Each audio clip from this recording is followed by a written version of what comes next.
Jakarta adalah sebuah kota yang unik dan terkadang pelik. Di sini dibutuhkan sosok pemimpin yang dapat menjadi teladan. Sebagai ibu kota negara, Jakarta adalah tempat berkumpulnya berbagai suku bangsa. Dengan permasalahan yang begitu banyak, diperlukan seorang gubernur yang bijak. Berbagai sosok pemimpin telah membawa Jakarta menjadi sebuah kota yang kompleks, namun selalu memiliki daya tarik tersendiri. Semua dari mereka menampilkan ciri khas tertentu yang memperkaya warna ibu kota kita.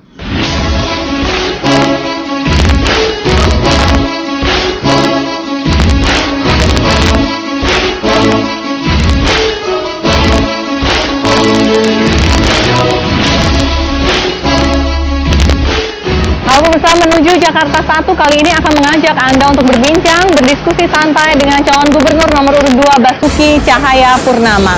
Apa saja strateginya di putaran kedua ini? Siap menang, siap kalah Pak Ahok? Dan bagaimana ia menjawab semua persoalan yang masih menimpa dirinya akhir-akhir ini? Kita akan berbincang dengan Basuki Cahayapurnama dalam menuju Jakarta 1.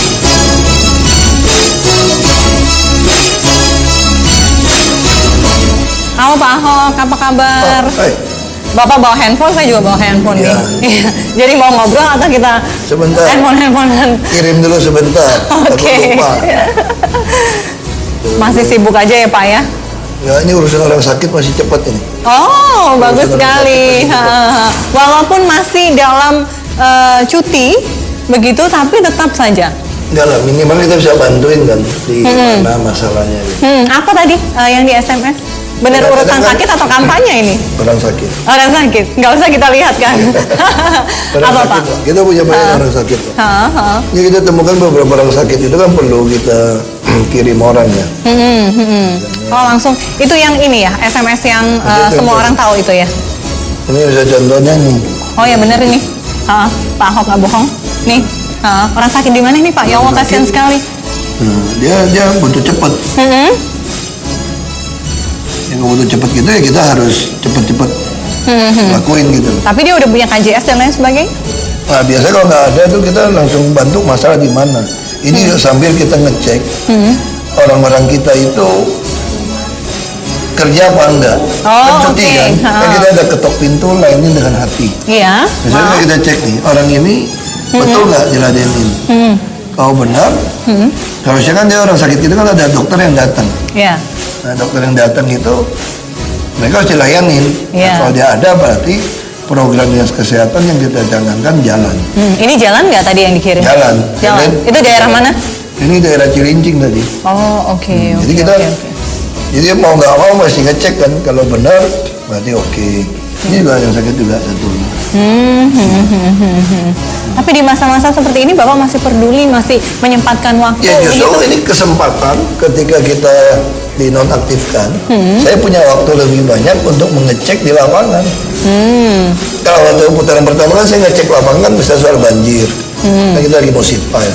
Kenapa masyarakat nolak apa gitu. Nah kalau yang kali ini saya ngecek, kita tuh pada meluncurkan program Jakarta Emas istilahnya. Iya.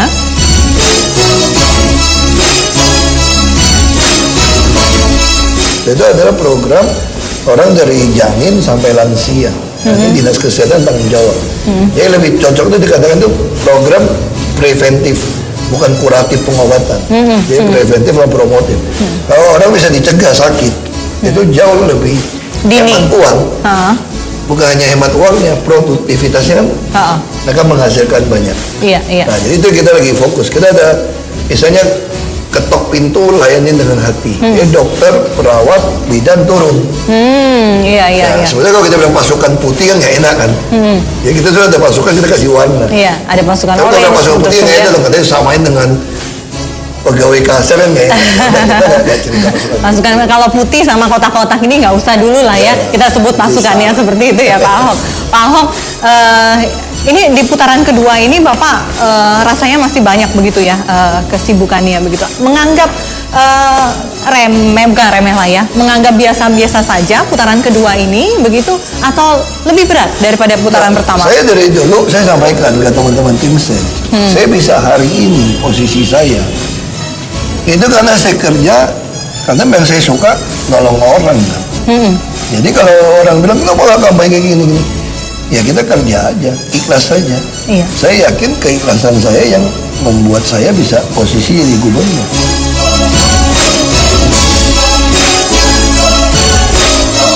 Sama sekali tidak punya strategi apapun begitu, mending Ya kita mau strategi apa? Kita kerjanya terus sampaikan aja. Sampaikan pada masyarakat, kita ngurusin Anda dari yang hamil sampai yang lansia, kita urusin. Saya sampai sekarang udah dekatkan perbaikan rumah juga. Ya udah kalau dia pilih nggak pilih urusan dia lah. Jadi setiap orang kan punya hati nurani. Iya. Ya, kalau saya nggak jadi gubernur, Jadi legowo kalau begitu saya nggak ya? jadi gubernur pun, ditentukan Tuhan tidak jadi pun, nurani Anda akan mengatakan pada Anda benci saya sekalipun ya, Anda kafirin saya sekalipun. Kalau satu hari keluarga Anda berobat, tidak bayar, rumah Anda kita perbaiki, Warga Jakarta akan berterima kasih kepada Anda. ingat. Iya. Saya yang lakukan, belum tentu gubernur yang baru mau lakukan seperti saya lakukan. Tiap hari kerja kayak begitu.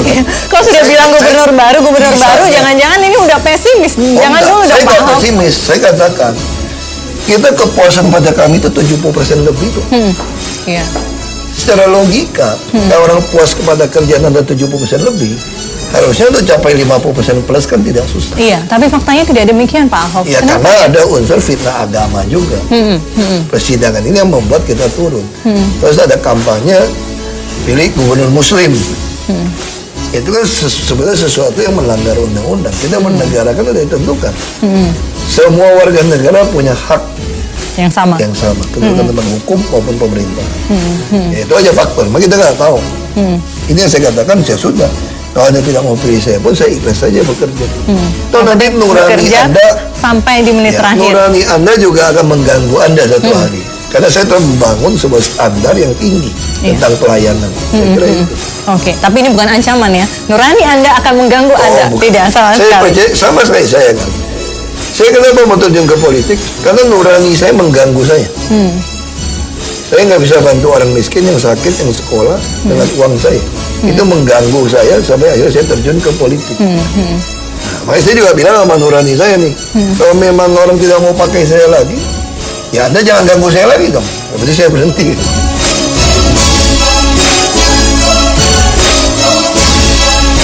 Oke. Sama gitu. Nanti kita bicara soal strategi ya Pak Ahok. Ini putaran kedua masih sekitar 2 sampai 3 minggu lagi menuju ke pemilihan begitu. Saya yakin kalau Anda dan tim yakin menang, masih panjang jalan untuk bisa mencapai itu semua. Ya. Kita akan membahasnya di segmen berikutnya. Tetaplah bersama kami. Baik Pak Ahok.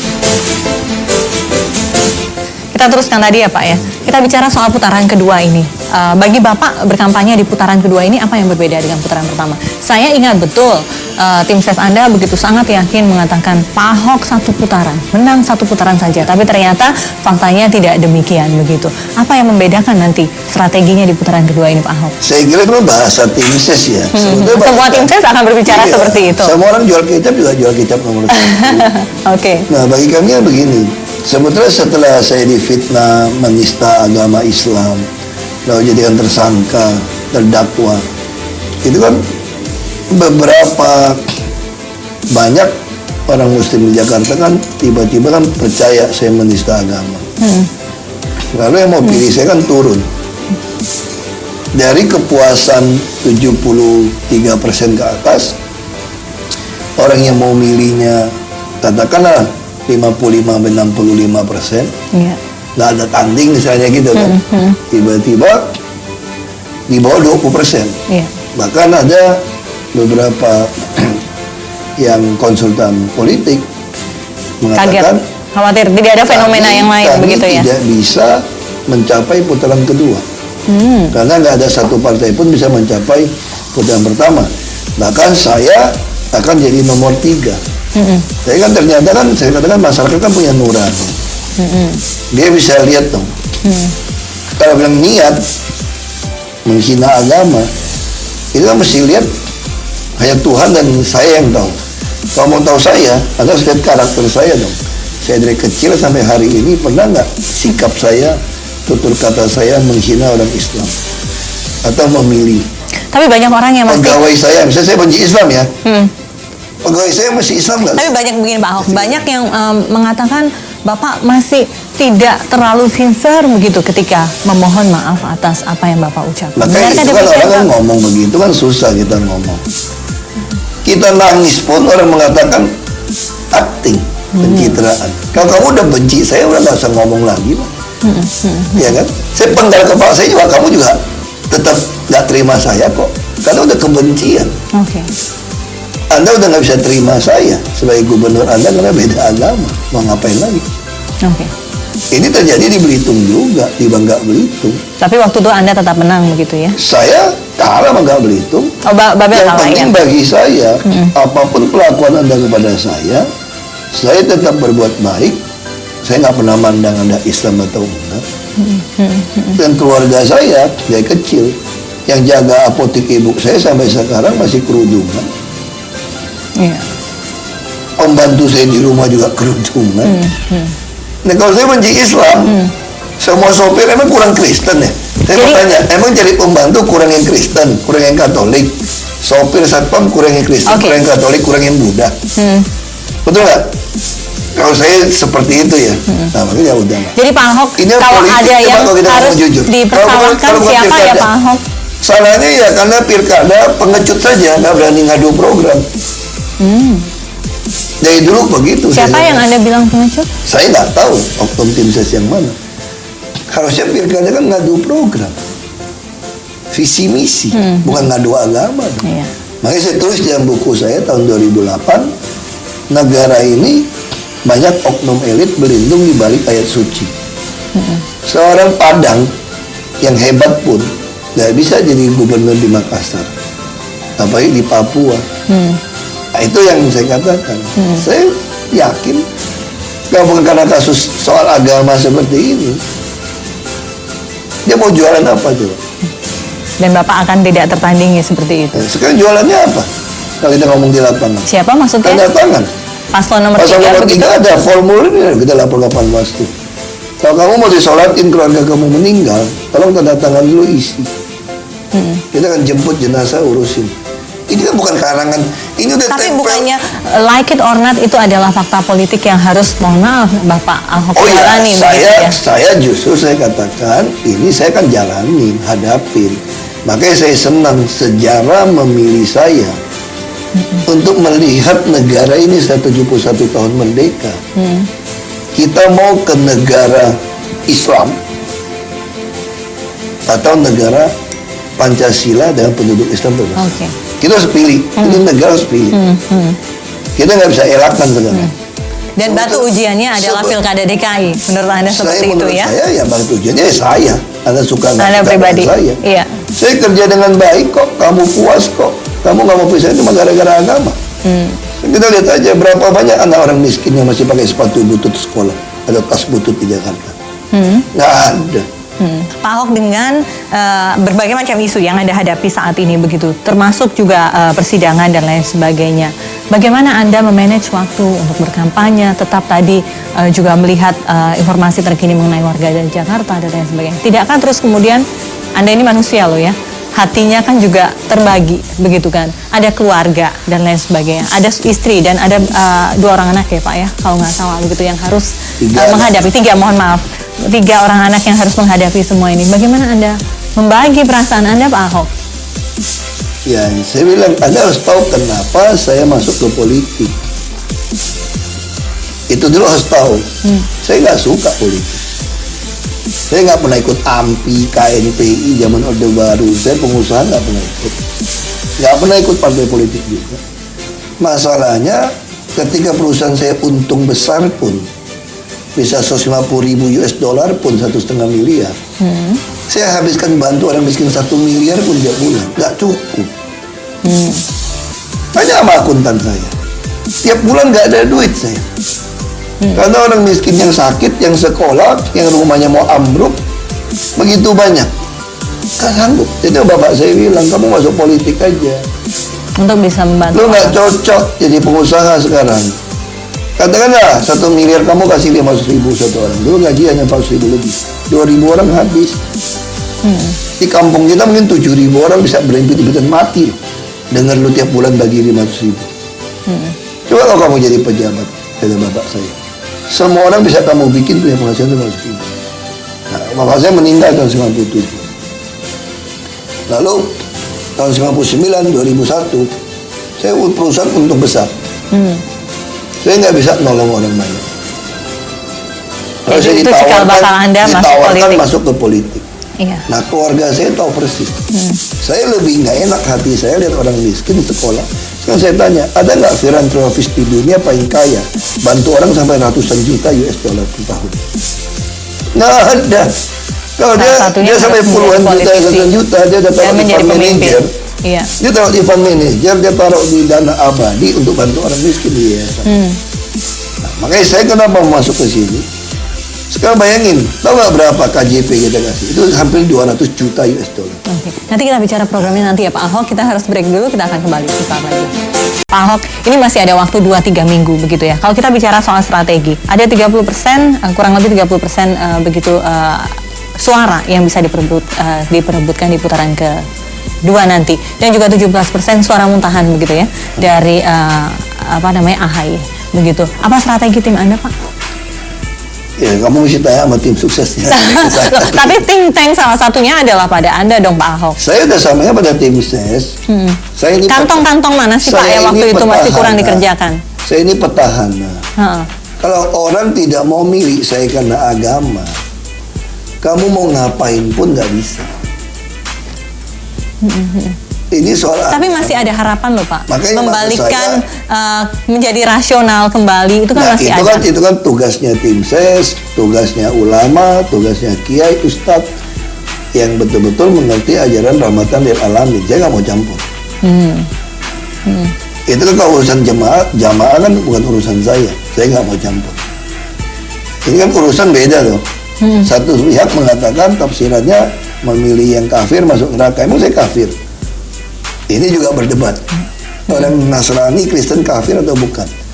Berdebat lagi. Mau gunakan yang mana? Kalau tafsiran ulama besar di Mesir, saya boleh jadi gubernur.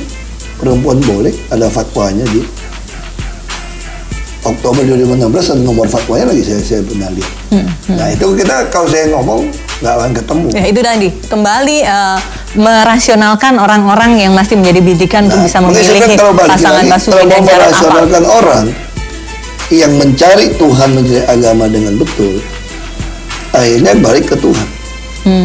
Kalau balik ke Tuhan yang menggerakkan hati orang, ya Anda keikhlasan. Bagi saya itu. Yang penting sekarang saya masih jabatan saya pertama sampai Oktober 2017. Saya ikhlas saja bekerja.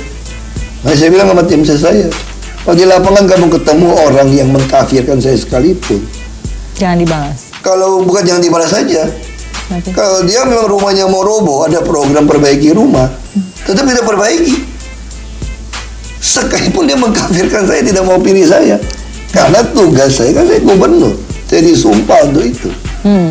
Ya, kenapa masih tadi saya baru kasih pengarahan lagi ke orang saya. Kayak kita kan umrohin banyak marbot, umrohin banyak guru ngaji. Gimana kalau guru ngaji yang nggak dukung kita? Tidak apa-apa. Tetap umrohin dong. Program kenapa mesti? Iya. Nah itu yang saya katakan. Kalau kita bilang strategi, saya bilang begini. Kita yakin kekuasaan Tuhan yang kasih, Tuhan yang ngambil. Orang tidak mau memilih saya karena agama, karena ada keyakinan sama Tuhan. Kalau dia cari Tuhan betul-betul dan Tuhan itu betul-betul hidup, dia carinya benar gitu ya. Kalau kamu beragama benar, mungkin nggak kamu benci orang lain yang di luar agama kamu. Emang kamu Tuhan. Orang harusnya makin bertuhan, makin humanis. Karena dia makin sadar, dia bukan siapa-siapa.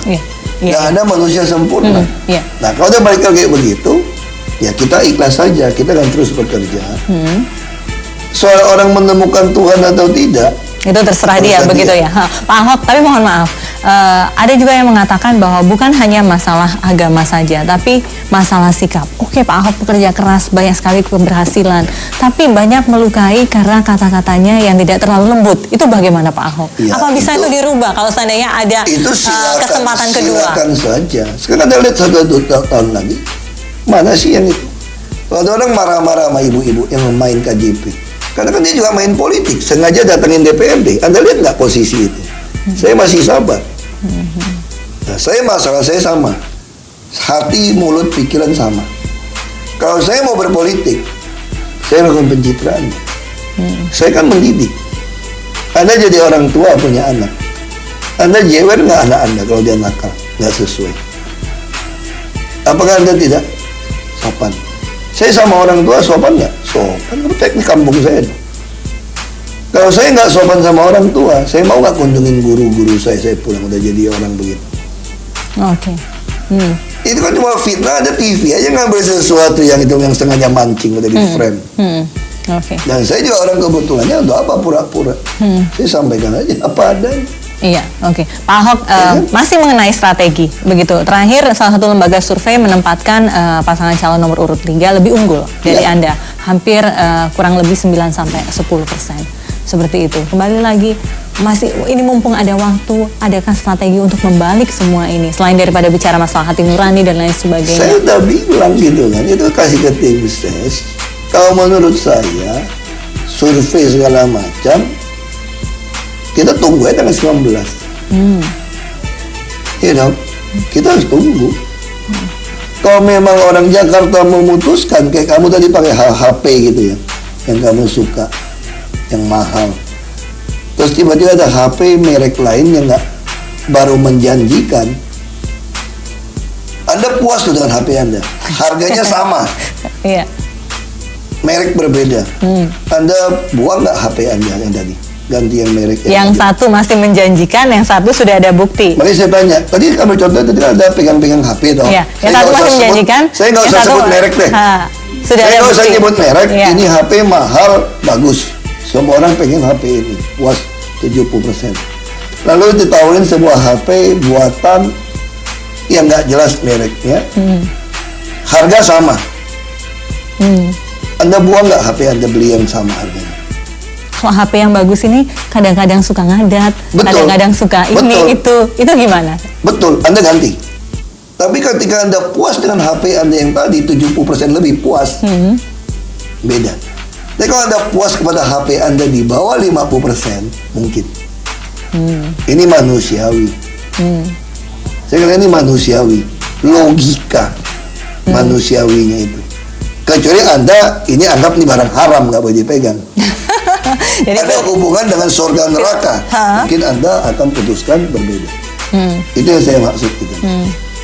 Kita fair aja, kita ngomong nggak usah ngarang-ngarang. Jadi saran Anda tetap memilih HP yang itu atau yang baru? Enggak, sekarang gini aja deh. Sak, kita punya HP yang murah tuh Sak. Lo tolong ambil. Aku tukar HP Anda mau nggak? Saya tanya dulu. Saya tanya gitu. Saya jadinya tersudut ini. Enggak, saya fair dong. Saya tanya gitu loh. Bukan soal ngadat gitu loh. Saya tunggu tanggal 19 Pak untuk memutuskan. Makanya nggak maksud saya soal HP kita tukar gitu loh. Saya kasih yang baru deh. Merek baru. Tapi belum terbukti. Iya, tapi ini saya promosi bisa macam-macam gitu. Iya, bisa apa aja yang HP baru ini gitu. Katanya. Nah, terus bisa apa aja ini HP baru ini katanya. Mau tuker nggak gitu loh? Apa saja makanya yang cuma bisa. ATM. Biasanya HP baru kan cuma amatin, tiru, modifikasi. Ya cuma ATM aja kan, amati, tiru, modifikasi. Mohon maaf Pak Ahok, tapi soal ATM itu tadi bukannya Bapak juga bukan pionir begitu ya? Bapak pionir di beberapa hal, tapi kan tidak di semua hal. Pasti dong. Tapi saya sampaikan juga pada Anda. Saya kata Jakarta ini eksklusi. Anda kasih contoh deh. Yang mana yang kita nyontek semua orang. Mensejahterakan orang, mensehatkan orang. Itu dari cita-cita Bung Karno. 71 tahun semua orang udah sehat belum? Berarti siapa melakukan itu nyontek Bung Karno? Bukan dong. Cita-cita proklamasi harus dibedakan nih. Kasih saya contoh deh. Kamu kasih saya contoh aja sekarang. Yang mana yang saya nyontek orang? Kasih tahu saya. Yang mana yang orisinil Pak Ahok? Ya, saya ingin tahu. Saya kasih tahu saya itu dulu gitu loh. Misalnya mengatasi banjir. Mau tidak mau harus ada yang contoh. Kayak dulu kok ngatasi banjir. Pertanyaan saya, kenapa kamu nggak berani bongkar kampung pulau? Dan Anda yang berani Berpuluh-puluh tahun. Bukit Duri. Hah. Sekarang kamu tahu nggak Ciliwung udah selesai berapa persen? Berapa persen, Pak? 50% udah. Nah, pertanyaan saya, oh bukan idenya Ahok itu kok? Memang bukan ide saya. Dari tapi Anda dulu pelaksana. juga udah bilang mesti normalisasi sungai supaya nggak banjir. Pertanyaan saya itu. Atau tadi saya ketemu teman saya, dia bercanda makan. Ini keluarga jenderal. Dia bilang, semua orang tahu Kalijodo itu peninggalan zaman Belanda.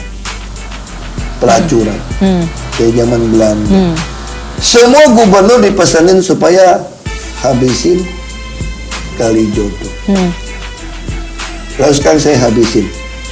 Saya ganti taman. Lalu Anda bilang, bukan Ahok kok. Dari dulu orang udah pengen Kalijodo itu diubah jadi taman. Tapi tidak ada yang pernah melaksanakan Ya itu kecuali pertanyaan Anda. saya gitu loh. Sama kayak anggaran sekarang gitu loh. Semua orang tahu orang miskin itu harus kita piara, sakit kita tanggung. Semua ditanggung, universal coverage. Itu dari dulu kok.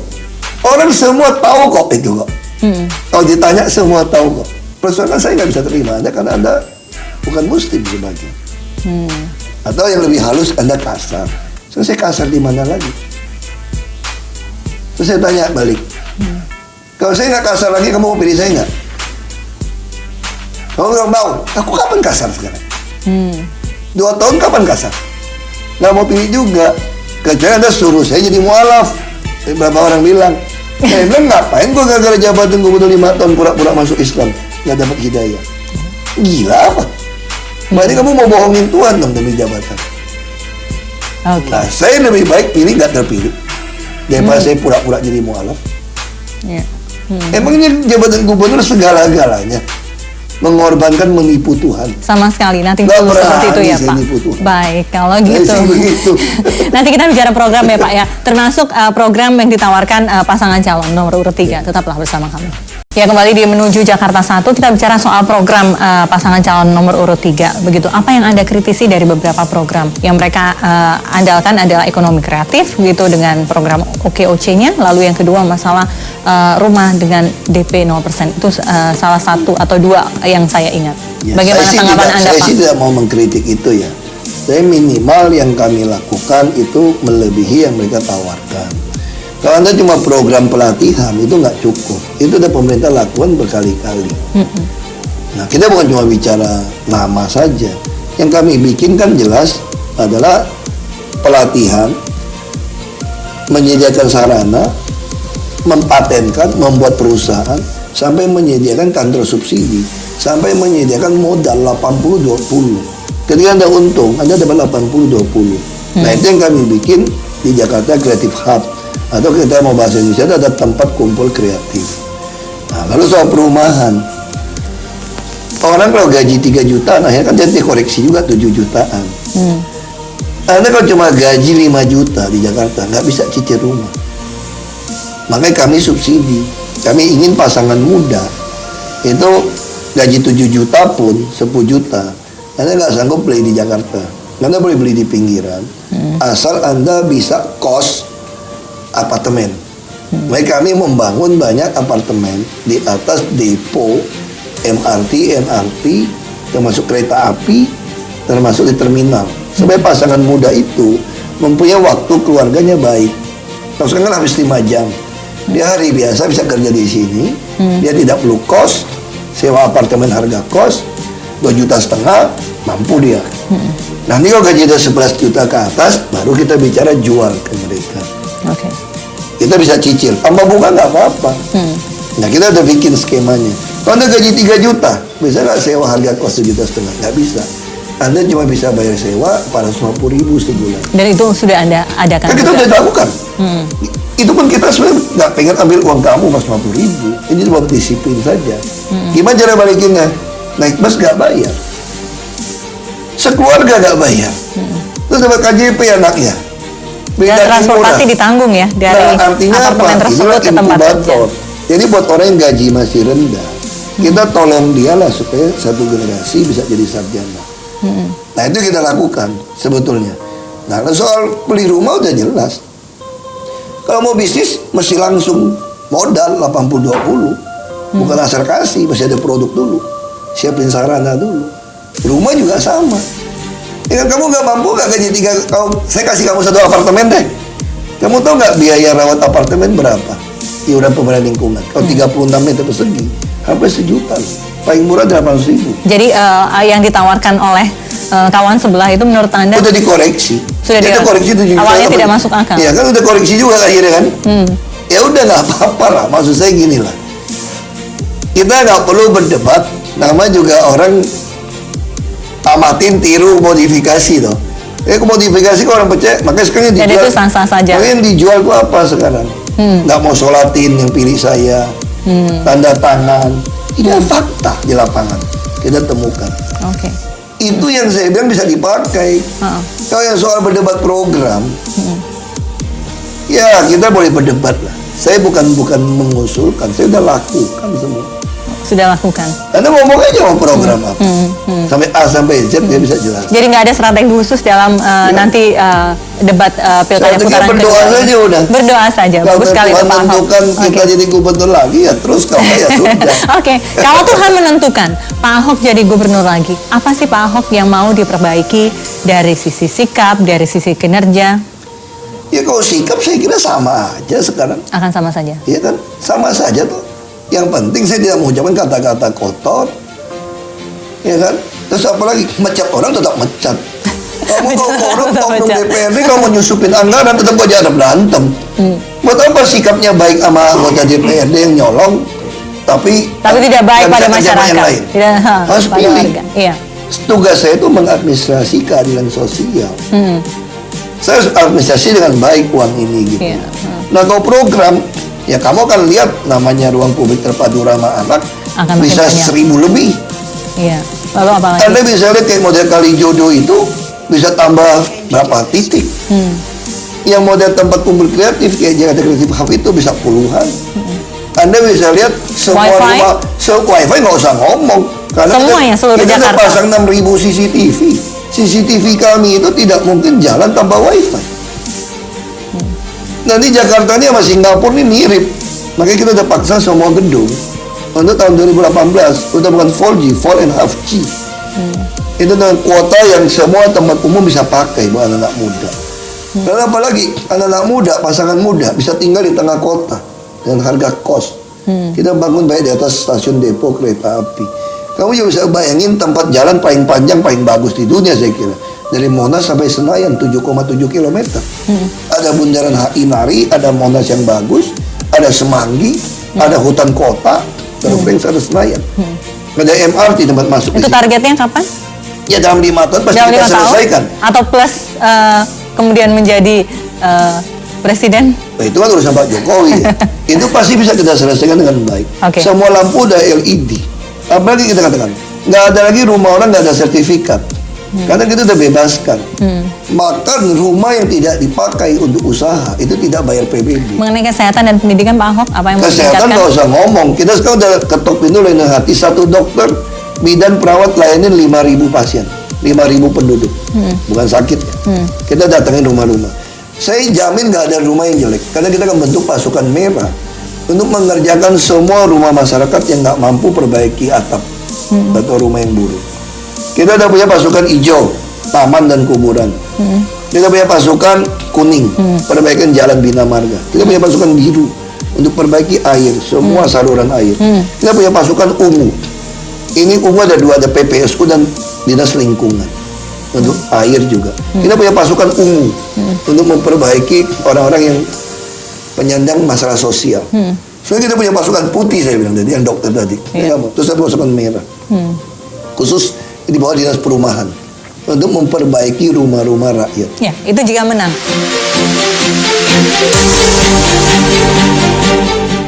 Jika menang, bagaimana merangkul orang-orang yang tidak memilih Anda? Oh, tugas saya kan, Anda saya udah bilang, sekarang aja Anda kalau butuh kursi roda, Anda nyata-nyata nggak pilih saya pun, saya kasih kok. Tapi kalau saya terpilih, saya dari dulu begitu. Kan saya disumpah untuk seluruh orang DKI. Waktu kita membuat jalan Semanggi, apa kita tempelin? Pilih nomor 3 tidak boleh lewat ya kalau gua menang ya. Emangnya kayak nomor 3 yang milik gua nggak bersalah. Oke, baik. Pak Ahok, iya. Itu tadi kalau seandainya menang. Tapi kalau seandainya Tuhan mentakdirkan lain, Pak Ahok tidak memimpin Jakarta. Saya kan sampai Oktober 2017. Tetap menjadi gubernur. Dan saya telah membangun sebuah sistem dan sebuah standar pelayanan seorang gubernur yang Anda harus tiru. Kalau tidak, nama Anda habis. Oke. Karena bagi saya, nama baik lebih mahal daripada jabatan ataupun harta.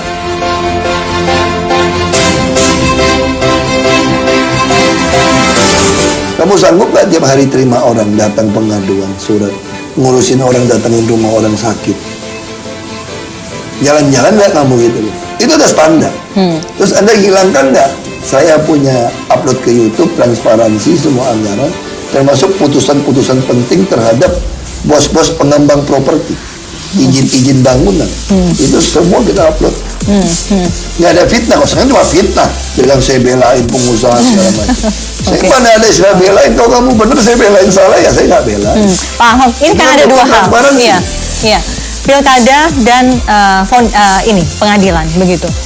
Memilih mana? Kalah di pilkada, menang di pengadilan, menang di pilkada tapi kalah di pengadilan. Kalau tidak harus memilih yang sempurna begitu. Saya orangnya apapun Tuhan izinkan kepada saya ikhlas jalani. Dan saya sangat siap untuk hadapin apa saja. Asal seizin sekehendak Tuhan. Yang saya percaya.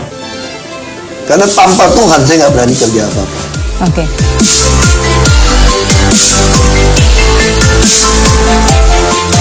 Jika kemudian warga Jakarta belum mempercayakan saat ini untuk kemudian Anda memimpin kembali Jakarta, apakah itu kemudian menjadi tidak kamu pilih? Saya itu atau ingin ke tempat lain dan lain sebagainya? Saya pernah dicurangin di Bangka Belitung.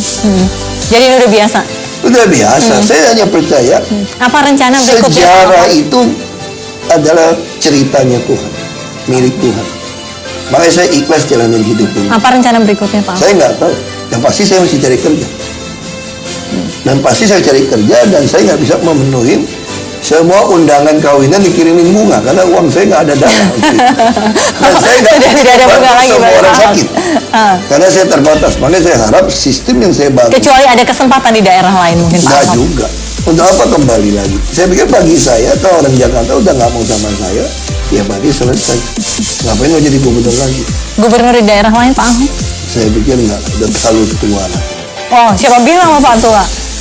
Cukup lah. Artinya itu berarti, saya bilang saya selalu doa begitu. Berarti Bapak patah hati dong, Pak? Enggak patah hati. Saya selalu doa, sama waktu saya masuk politik. Saya tanya sama Tuhan baik-baik, saya berdoa. Apakah betul saya pindah ke politik ketika saya nggak mampu lagi menolong orang miskin? Nah, ketika tahun 2003, ketika partai politik besar nawarkan saya jadi anggota DPRD, saya menolak. Kenapa? Kalau saya ikut partai besar, otomatis saya terpilih jadi anggota DPRD. Tapi kalau saya milih partai kecil yang belum lolos verifikasi juga, saya mau tahu. Kalau ini kehendak Tuhan, saya masuk ke politik, berarti saya akan masuk. Itu saya pilih PIB. Nah, lalu ketika saya sudah selesai tidak jadi gubernur di Banten, saya berpikir mungkin saya mau lepaskan semua politik. Saya mau kerja lagi. Tapi masyarakat bilang sama saya, kan Bapak bilang, orang miskin nggak bisa lawan orang kaya. Orang kaya nggak bisa nantang pejabat yang korup.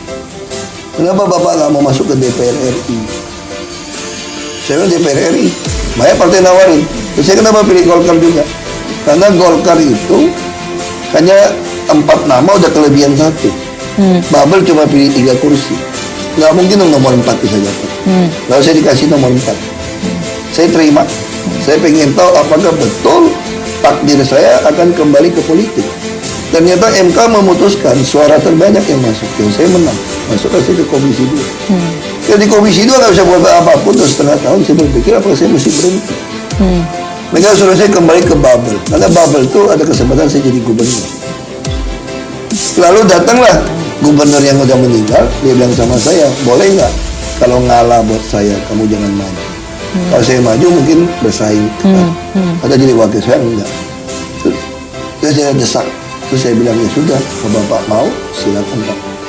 Saya nggak nyalon. Beliau pun nggak percaya. Terus saya tanya sama saya, kamu nggak nyalon, mau kemana? Saya bilang, Mau ke jadi Jakarta. Jakarta. Terus dia liatin saya, mana masuk akal. Waktu itu saya ngomong kayak batu, saya diketawain orang. Sampai sepupu saya bilang sama ibu saya, itu Koko ini udah gila kali. Oke. Sombong gitu kan. Ah. Nah, tapi karena saya ikhlas, lalu diajak Pak Jokowi jadi wakil. Siapa pernah pikir Pak Jokowi jadi presiden? Jadi gubernur kan? Jadi Anda suka atau nggak suka dengan saya? Saya ini gubernur DKI udah kecatat sejarah. Iya.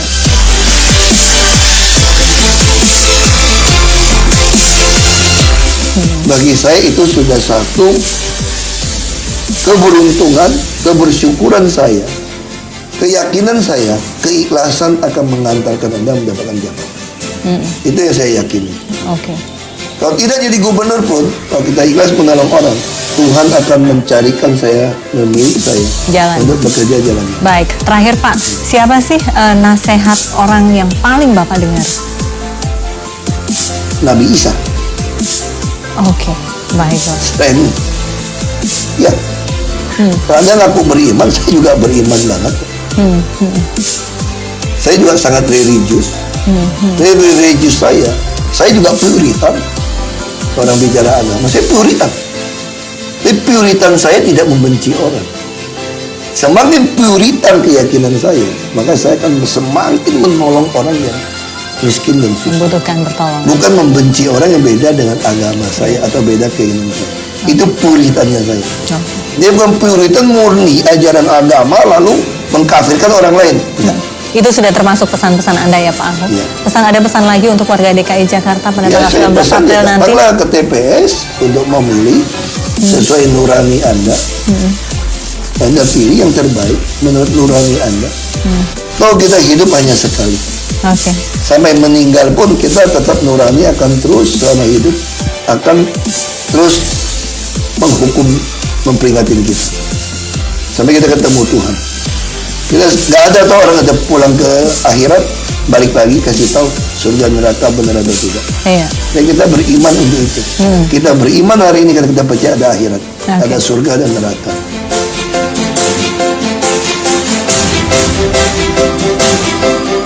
Ya sudah. Karena percaya mungkin ya. Tapi yang pasti saya suka buat joke gitu. Waktu kecil saya suka dengar cerita gitu. Surga berada di bawah telapak kaki ibu. Katanya begitu. Janganlah percaya surga berada di telapak pilih nomor 3, itu nggak benar.